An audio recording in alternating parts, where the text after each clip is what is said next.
An alcoholic. My name's Jonathan. And grateful to be here tonight, grateful to be sober, and grateful to be a member of Alcoholics Anonymous, and grateful for the relationship that I have with God today. I'm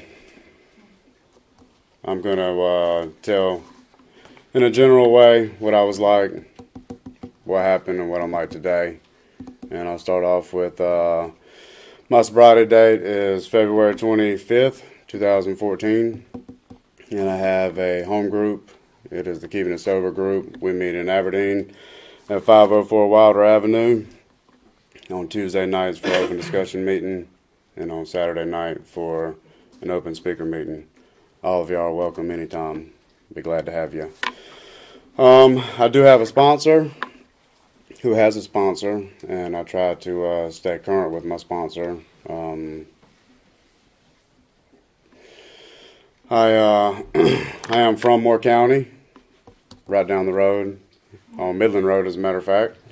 Born and raised by my grandparents, I would say, until I was about 7 years old.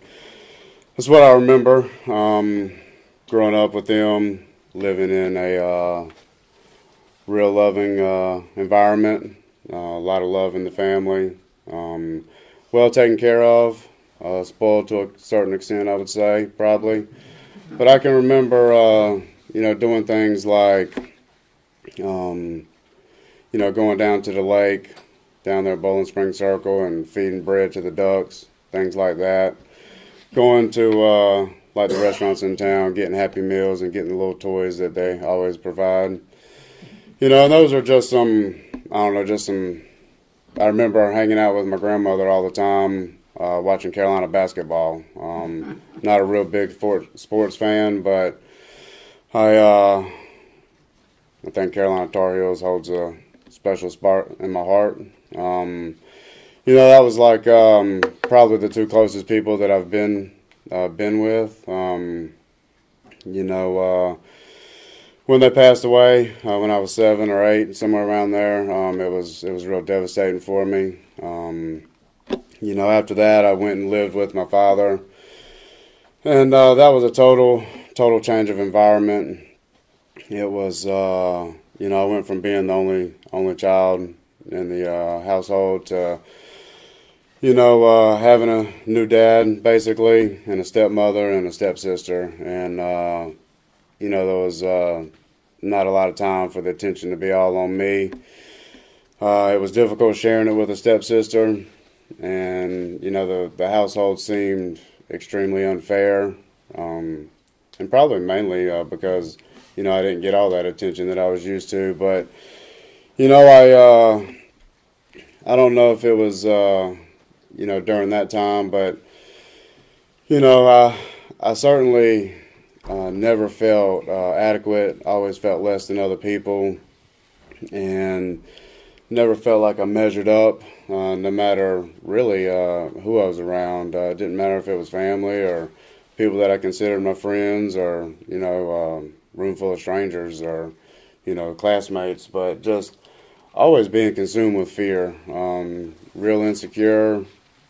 Never really much of a sports person. I did like doing playing basketball and baseball growing up, but I was in the band in school, but I was the type of person, I think, that if I couldn't be number one, I didn't want to do it at all. And it seemed like there was always somebody that was just a little bit better at stuff than I was, and I would just quit and wouldn't really put much effort into trying to be better. I think really just like running from my fears, really. But pretty good kid in school early on, made pretty good grades. Thereafter, my grandparents passed, and how that whole process took place was I was up playing at a friend's house, and my dad actually pulled in the driveway. And I don't remember having much relationship with him early on, but I knew it was him pulling in the driveway, and I took off running, scared of him for whatever reason. I'm not really sure about that, but I took off running, and he chased me down and threw me in the car, and that was when the process took place of being introduced to the new family, took my mom to court and got custody of me. And from then on, I lived the life of, at one family most of the time, and then I'd go over to my mom's house on the weekends, and, it would be that continuous routine. And grew up with two different households as far as that went. My one household was pretty strict.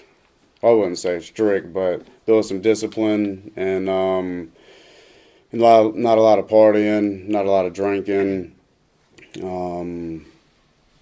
But on the weekends when I go to my mom's house, there was a lot of partying.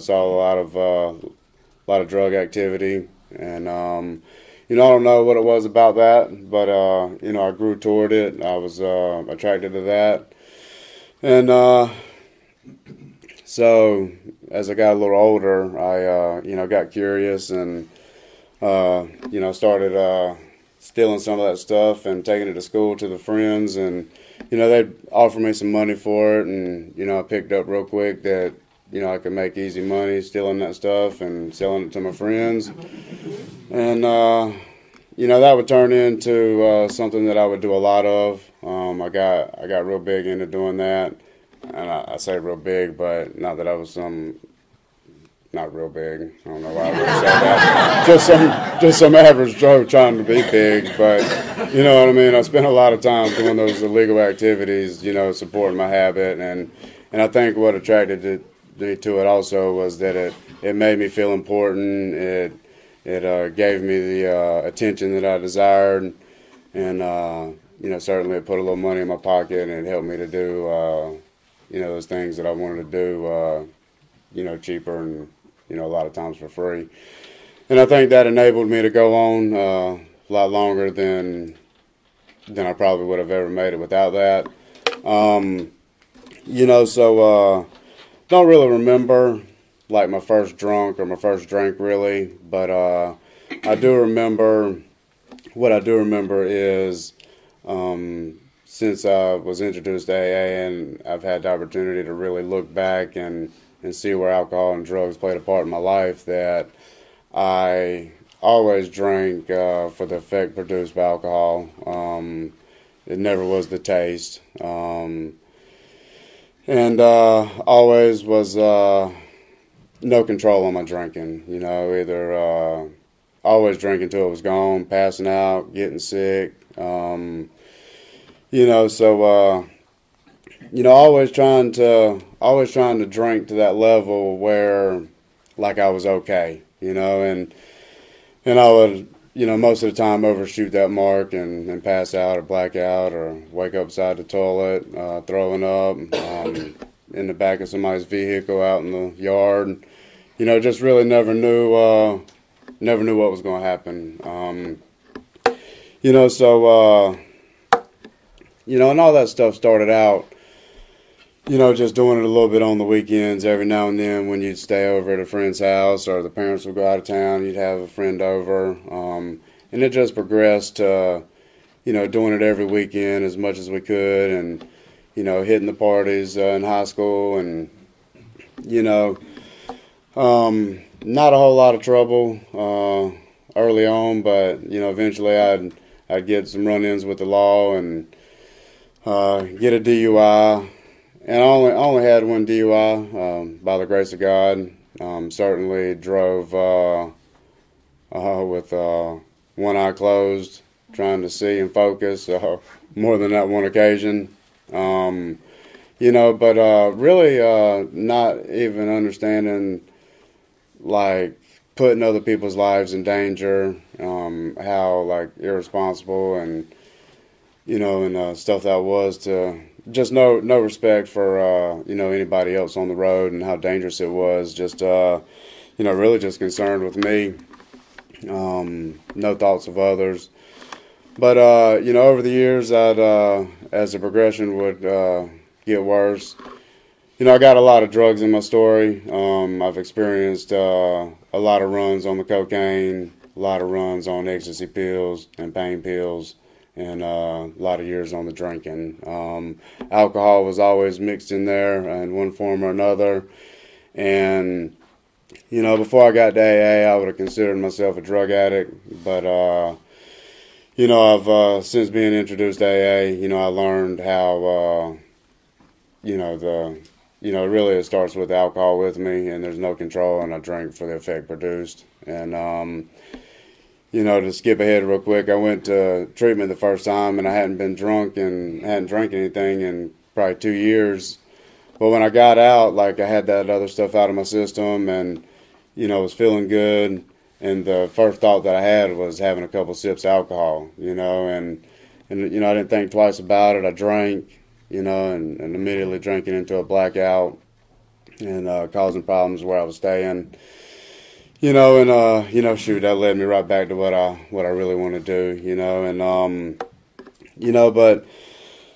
so I found my comfort in AA. I identify with being an alcoholic. I identify with the print in the book, and I feel comfortable here, and and I think that's important. I had a little bit of experience in the other fellowship, and certainly nothing against it. I just feel comfortable here, and so over the years I'd have some more trouble with the law for doing those legal activities, and I thought I was too smart to get caught, but there was a lot of times getting pulled over and, them just not finding it and, building my ego up a little bit more and thinking I was just too slick. And, eventually, that ran out and, had the cops bust up in a hotel room and got in some severe trouble. And, it caused me some prison time. And, I say that really, to say that, like, even as the consequences got worse, like, I just was unable to stop doing those things. I remember being locked up and like, when I first got arrested, like, the bond was so high, like, I didn't think I'd ever see outside world again, and just swearing that I wouldn't do those things again, that I was going to straighten up and try to do right. And and I could for a very short period of time, when the law was on me or the court system was on me, I was able to maintain for a short period of time, but always the thought of just doing a little bit or the thought of doing one would always creep in, and, I'd never have no defense against it, and within a short period of time, I'd, be right back where I left off at. And, I've always been in construction since I was, probably 18. My dad was in it, and it's just something that comes natural for me. I enjoy it a lot. And, I've always been able to maintain some type of job over the years. Until it got closer to the end, I found out I had a job that I had a boss that was a huge enabler, and I've had a bunch of enablers over the years. And when I first got here, I really didn't think I had any. I was mad when I heard other people talk about them because I didn't feel like I got any help getting high and drinking. And but like, I'm able to see today that, like, there was a lot of things going on that enabled me to go just a little bit further. And but. Things like, I wasn't paying any rent, at the place that I was staying at, and, they put up with that for a lot of years. The boss that I worked with for, probably 10 plus years, put up with a lot of laying out, a lot of borrowing money, dealing with me going to, to jail and prison and helping me pay for that stuff, and, just, a lot of stuff like that I was unaware of. But, I found out, when I lost that job, that, a lot of people don't put up with that kind of behavior, and it became harder and harder to maintain employment. And when it got there to the very end, like, I couldn't, it got to where I couldn't show up, unless I had something in me, and, not having a vehicle, not having insurance on a vehicle, not having a vehicle, not even having any gas money to put in the vehicle to get to work, just totally, unemployable. Never really been a real big family person, but, really, I remember my dad making a statement one time about how I was the selfishest person that he'd ever met, and it really struck me as how could a father say something like that about a son, but really that's the type of person I'd become. Like I really didn't have any concern for coming over unless like you were going to feed me or give me something, and the alcoholism really stripped any relationship that I had at all from any family members or loved ones over the years. Prior to getting sober there toward the end, I probably didn't have, I probably hadn't seen my parents in, probably a good couple years. And, one of them lives in Whispering Pines, which is right down the road, and the other one lives in Foxfire, which is right down the road in the other direction. And, really just not, just being totally isolated. It had taken everything that I cared about.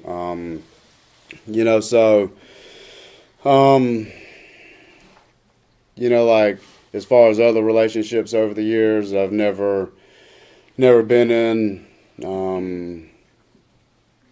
any kind of healthy relationship. I've never known how to have a relationship. I think really the only relationship that I really truly had was with my grandparents early on. I just really just didn't. I just was unable to get close to anybody. After that, but I think just the fear of losing somebody. That's pretty difficult stuff. But so no healthy relationships over the years. Not knowing how to have any kind of relationship. Totally using anybody that I came in contact with for what I could get from you. Never knew how to be faithful to any of the women that I was in a relationship with over the years. Really just, really lost in that whole area. But, certainly, hurt a lot of people during that area of my life.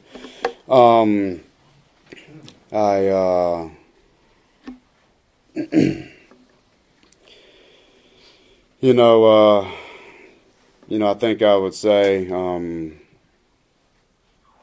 really kind of lost my train of thought, but, really just not knowing how to have any kind of relationships. And I've been to church several times over the years, growing up, but not like on any kind of regular basis, just kind of like the Easter service or maybe Christmas Eve service or maybe something when maybe there was a funeral or a wedding or something like that.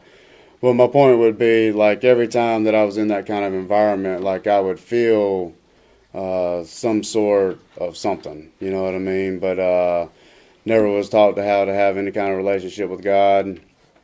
But always felt something. And like all the times that I was locked up and in trouble, like I would always go to prayer when I was sitting in the jail cell and, maybe read some stuff out of the Bible or whatnot. And, but like as soon as they'd call my name and I was out, all that prayers and stuff stayed there and never did anything with it. And, I always got the same results. And I would say, just being in there and swearing off those things and not wanting to live like that and just not being able to not do it, and fighting with the mental obsession and the phenomenon of craving, for so many years and just not having any idea that that's what I was against,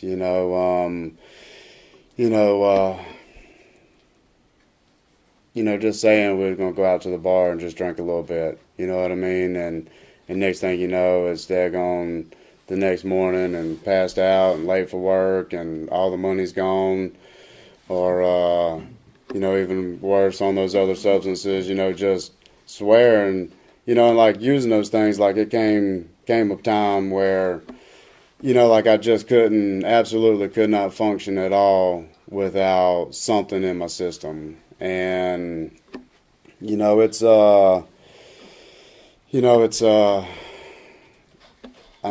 kind of misery to be in when, like, like you can't even function at all. You can't get out of bed. You can't go to work. You can't take a shower. You can't do nothing, without it. And, you can't go to sleep without it. It's just, your life is just totally, my life is totally consumed with alcoholism and drug addiction. And, every waking moment, centered around how I'm going to get the next one, no matter what it is. Spending a lot of years swearing and promising and really meaning that I'm not going to spend my whole paycheck this week. I'm going to, try to pay some rent and pay some electric bill and buy some groceries and maybe even put some gas in the vehicle and get some cigarettes, stuff like that. And like really mean it, that I'm not going to do and act like I did last weekend. And everything sounds all good all the way up until I get the paycheck, And even when I get the paycheck, man, like I still have plans to do that stuff. But first, I'm just going to do one. Mm-hmm. And like the truth of the matter is I've never done one of anything my whole life. And it would be the same process over and over and over. Never knew whether it was going to be a all-week bender or a couple-day bender, but, what was for certain is the money was always gone, and I was always eat up with the shame and remorse and the guilt and just all that comes with it, doing the same thing over and over. And, just being 100% unreliable, my word meant nothing. I'd spend the whole paycheck and I'd beg my dad to let me work with him on the weekends, and I'd, promise I was going to be there, and, one thing would lead to another, and, like the phone would start ringing the next morning at 7 o'clock or 7:30, whenever I was supposed to be there, and, I'm still doing what I'm doing, and, it's just like, I remember being so mad when he would call and I'd see the phone ringing, it's like, oh my God, can't you just understand, like, if I'm not there, I'm not coming, you know what I mean, and it's like, it was like sticking a little knife in my side, like, it's like, and, just, and it didn't matter if it was if I had promised to show up for work, or if it was Father's Day, or that Easter service that we were supposed to be at. It didn't matter if I did that one, I was never able to show up. And, so, I think, it would get to a point to where, like I said, the life really just was 100% consumed with alcohol and drugs in one form or another. And, I was totally unemployable, and I showed up. I'd been going to the methadone clinic over in Pinehurst for, a couple years, and I was on a vicious cycle there, getting a dose of that in the mornings to go to work, and then I'd stay up all night doing other stuff and go by and get a dose in the morning. And, that was a good 2-year run or better there at the end. And I had an experience with the methadone clinic earlier, probably 10 years, 5 or 10 years earlier than that. And I remember walking in and thinking, whew, these people are in bad shape here. And I went on my way, and continued doing what I was doing, and really just thought I was too good for that. But several years later, I was begging to get in there, and I was able to, because it cost a deposit up front to get in there, and that stuff's hard to do when, like, you need to get what you need to get right now, and if anybody knows what that process is, I'm sure you can relate, but, like, I remember finally getting in there and making that happen and just feeling, like, absolutely relieved, like it was just a sense of, for sure, ease and comfort. It's certainly, I'm grateful for it today because, what happened is I did, over the years while I was there, build a relationship with the counselor that was there, and she was really one of the best for me. And when I met I guess I'd say a first bottom, to the point of reaching out. I was at a point to where I spent all the money again. It was just a matter of time before the people were kicking me out. No gas to even go to work. No food. Totally weak from being up for the past ever how many days it was. Or maybe just for the night. I don't remember exactly, but just desperate and broken and hopeless, and at the point of reaching out for something. You know what I mean? Didn't know anything about rehab or treatment or any of that stuff, but I called her and asked her, like, hey, like, what's the options? This isn't working for me. I need to try something else. And she got me into a treatment center, and that first treatment center was up there at Arca, and certainly nothing against that place. As a matter of fact, I know some people that's gone there and they're out sober today, but didn't work for me. And I think a good reason it didn't is, the main reason it didn't is because the reason I went to that treatment center was because it was co-ed, and I hung out with the women and picked up key tags and did stuff like that when they did, and really just didn't pay attention to much. There was some talk about the steps and maybe some Oxford houses and stuff like that, but really just didn't have any idea what was going on, wasn't paying attention, and was certainly, I would call myself homeless when I went there because I moved out of the place that I hadn't paid rent from. I didn't move out, I just left. And knew that place wasn't going to be there when I got back. And, but I was still too good to go to any Oxford house or anything that they were talking about. So I moved in. A buddy of mine let me move in, and that was what I was talking about earlier is, they had talked about some meetings in AA and stuff like that. And, I remember riding up there with my dad. I called him up out of the blue. Actually, I called him up and just showed up at his work, and I was like, look, I need you to take me to treatment tomorrow, and by the way, I need you also to move all my stuff out of the house I'm staying in so I can have it when I get back. And that process really didn't go like I planned. They more or less like just gave away all my stuff, and I was pretty bent out of shape about that. But looking back, it's like, that's a big chore to ask for somebody, like, hey, just go move my whole house full of stuff out, and by the way, rent me a storage shed and pay for it and all that good stuff. And so anyway, long story short, I got out, and that was right before that 2-year vicious cycle at a treatment center or the methadone clinic and staying up all night doing that other stuff. And I hadn't been drunk in 2 years, and or really even drank much in that past 2 years prior to it. But that's when that thought popped in of drinking some alcohol, and and I remember that first 2 weeks out of treatment, like being amazed at like how I could go to sleep without anything and wake up without anything and go through the day, and really was no thoughts of doing that stuff, but that thought of that alcohol popped in my mind, and apparently I needed some something to change the way I feel, because like I've been taught that my whole life that's the only reason I drank and got high anyway, was to change the way I felt. I wasn't happy with me.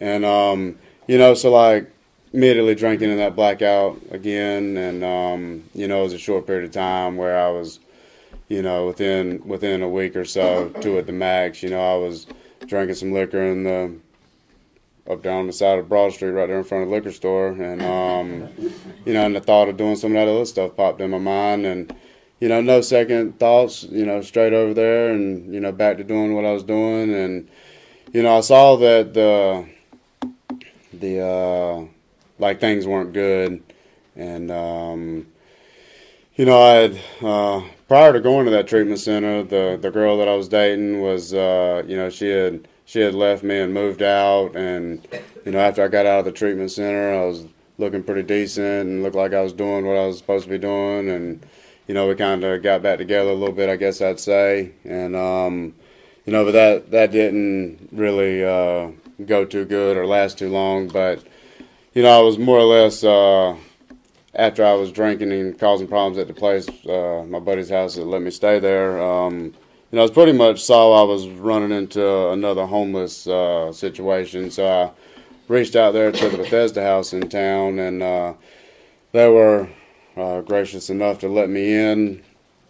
And, I think it's important to say, even though I didn't pay attention to much of that treatment center or at ARCA, they talked a lot. I mean, I heard about the meetings and stuff like that, and there was certainly some thought of going to a meeting, and I even had a guy that was going to take me and pick me up, and, just couldn't get, over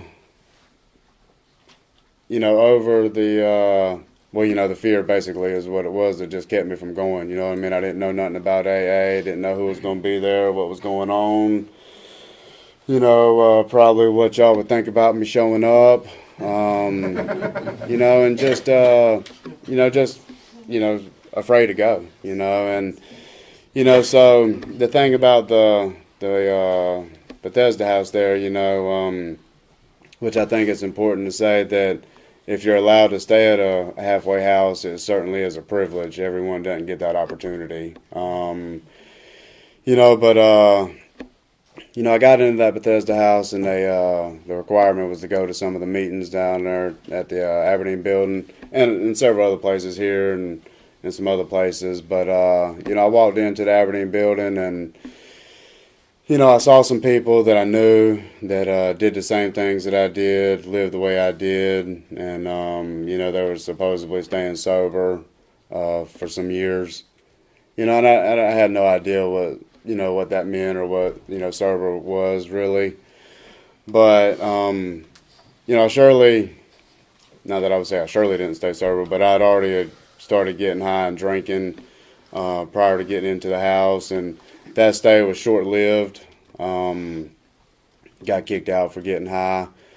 But, the best thing that happened was I was required to go to those meetings, and it got my foot in the door, and I met some people, and I met some people at the Samaritan Colony, and, so once I got kicked out, I had another probably, 6 or 8 month run, and, that was really when things got real bad. I started, experiencing things I hadn't experienced before, and, that would be some things like living in a house with no power in the wintertime, and,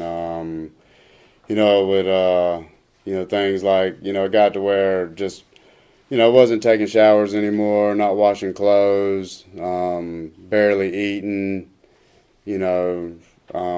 just a real miserable existence. I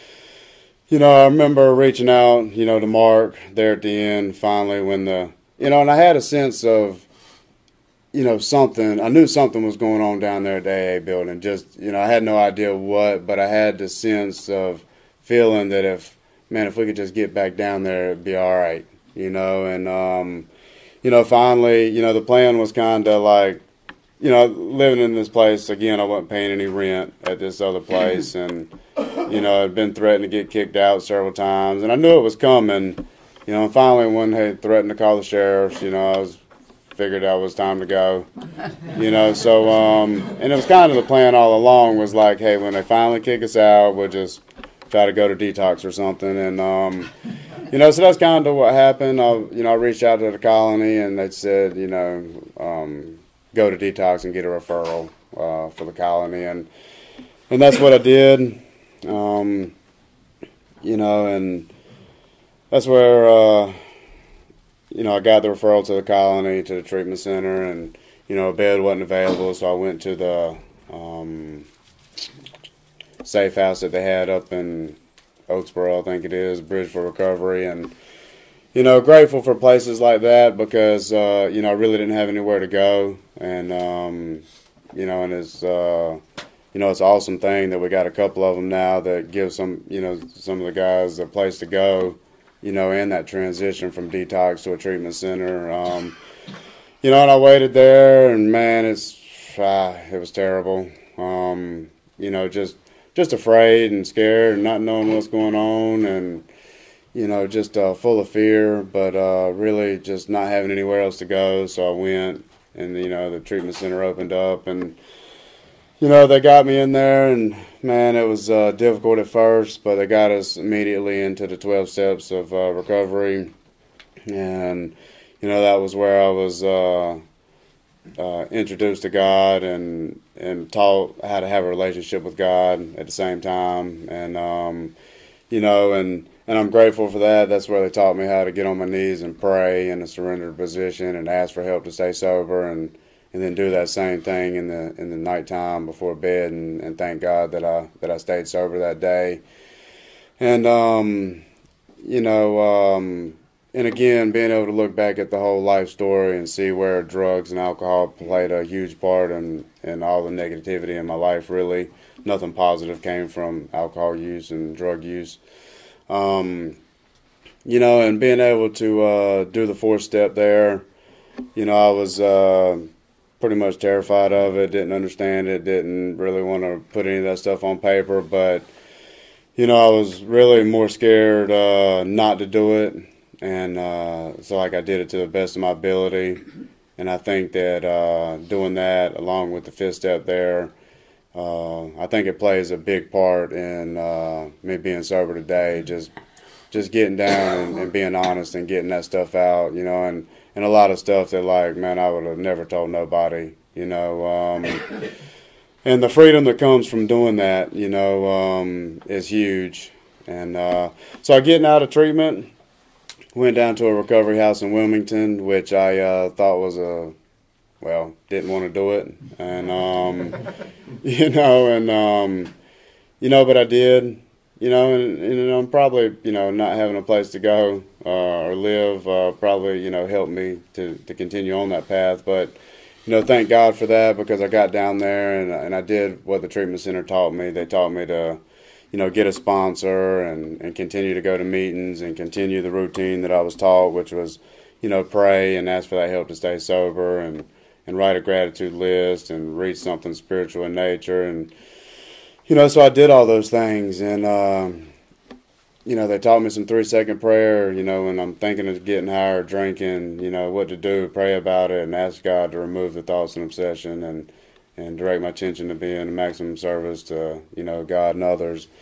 And by doing those things, the days were adding up, you know what I mean? I would, it's dang, 60 days, 90 days, they just, I'm sure, I don't know if any of y'all marked them on the calendar, but count them up, make sure, 47 days, just doing that process. And eventually the Samaritan Colony opened up some recovery homes in town, and they offered me a place to stay. And I came back to town, and before I got here, I had a sponsor in line.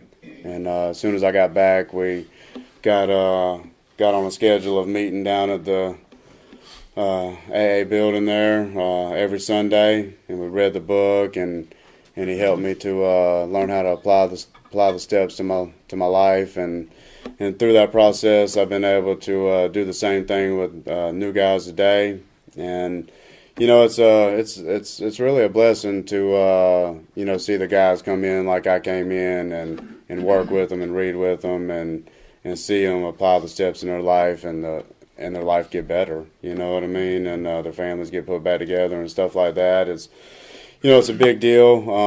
I became a member of the Keeping It Sober group, and ever since I've been a member of had some kind of service position of some sort, and I try to keep a lot of service positions, and and I don't know, I just do AA the best I can, and the service keeps me plugged in the middle of AA.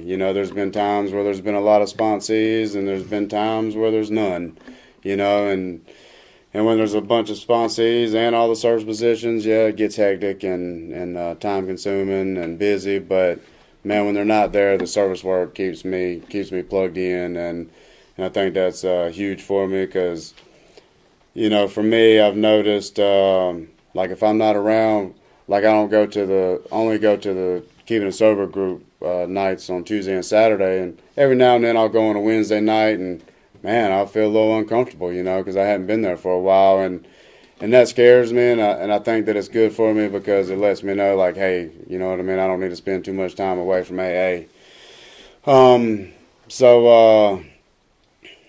On top of that, I've, AA's allowed me to put my family back together. I've been able to build relationships back with my parents. Been able to become employable for the past 4.5 years or so. I've had the same job. It's been a blessing that my boss is in recovery also, and it's a big deal. He trusts me. I don't have to steal from him. He knows I'm gonna have to be there, because I've always been a liar, cheater, and a thief for sure. As far back as I can remember, I'd steal your jeans when I come over and hang out with you, and wear them to school the next week, and be pissed off when you come up to me and tell me I stole them from you. And embarrassed and all that stuff at the same time. But it's just that's who I was. But to be able to be honest today, I been able to put the relationship back together today that I had prior to AA, and that's with one of y'all's home group members, and most of y'all know who that is. And man, like I tell you, to experience the relationship without AA and active alcoholism and drug addiction, and then be able to experience it with God and AA. Man, what a tremendous difference. You know what I mean? Always wanted to be a father, but I couldn't. You know what I mean? Always wanted to be a good person, but I couldn't. You know what I mean? And AA has provided that for me. God and AA. And to be a productive member of society and be able to pay those bills and do those things and show up when I say I'm going to, like my dad today, for example. If I'm 15 minutes late, he don't even call, he knows I'm coming. It's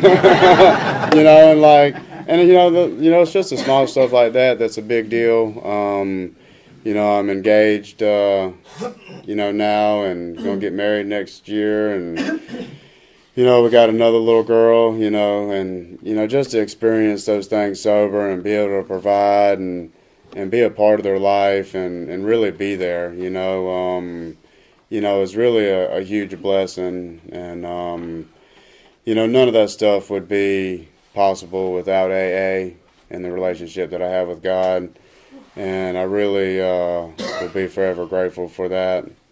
And I think that, if you're in here tonight and you're confused and you can identify with some of the stuff that I've said, and you're not able to stop drinking and getting high or doing those things, man, if AA will work for me, you know what I mean, it'll work for anybody in here. You know what I mean? It's all wrapped around the willingness to do something different and follow some directions from somebody that's had that experience and knows how to stay sober. And thanks again, David, and thank y'all.